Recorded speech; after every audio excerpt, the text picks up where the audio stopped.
Alright guys, here's part 2. So fast forward. I still want to be with her. It's like 3 months in, and the relationship gets to the point where it's toxic. A lot of people get toxic relationships like mixed up. If a relationship was just like bad all the time, you really wouldn't want to be in the relationship from the jump. The thing that makes the relationships toxic is when it's bad. Like the bad times could get like really bad, but then again the good times are just so good. That's what it pretty much was at this point. At this point, it was like the bad times sucked. She was just nagging, I was doing bad. It was just like we just didn't really click anymore. As it got worse, it got so much more like sexual. We're more clinging into each other, like in a physical way, not emotionally or mentally. This relationship was like really hard to leave for me. It was like I didn't want to leave. It was hard, but then again it was good at the same time. But then what we had, it really wasn't anything. Like you definitely couldn't say it was love. This was hard for me. I was speechless at first. I was so speechless. So she asked me, "Do you love me?" And I had to hit her with that God's plan. I was like, she said, "Do you love me?" I told her only partly. Only love my bed and my mom. I'm sorry. Like 3 months, I was like, "Oh, I love you too," which was the worst thing I can possibly do. Like, y'all know, if you're in a toxic relationship, once you tell them you love them, it goes downhill. It got terrible.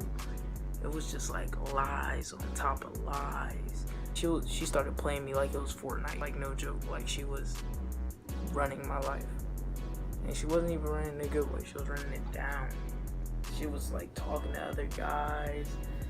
She was sending other guys nudes. Like that part really got to me. But at the time, I didn't know that. I didn't know any of this was happening. I always had a feeling. That something like this was happening. And I'm not gonna say it was all on her, because it was me too. I was always jealous. I was always nagging her too. I was wanting to be the center of attention most of the time. We were both like fuel into the fire. So I decided to I had a feeling that she was doing something. She was messing around. So I decided to kind of test her loyalty. And during that time, I did some really things that I'm not really proud of. I'm gonna tell y'all.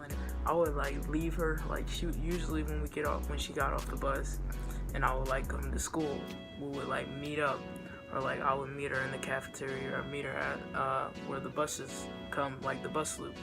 So I would like never show up, and she would just be waiting there until the bell rang. Mind you, we get there like kinda early, so it's not like she's waiting like 5-10 minutes. She's waiting like 45 minutes to an hour, which I didn't feel bad about it at the time, because like even though I had no core evidence that she was playing me, I just felt like she was playing me.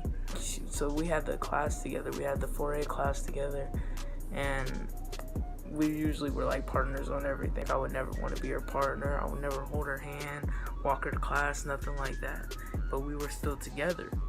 But I just never did any of this, just like stacking on top of each other, and then it was getting all ready to crumb down. And then that's where it came down, is when my friend, he told me everything that she was doing, all of this stuff and more. And I guess y'all are just gonna have to wait for a part 3 for that.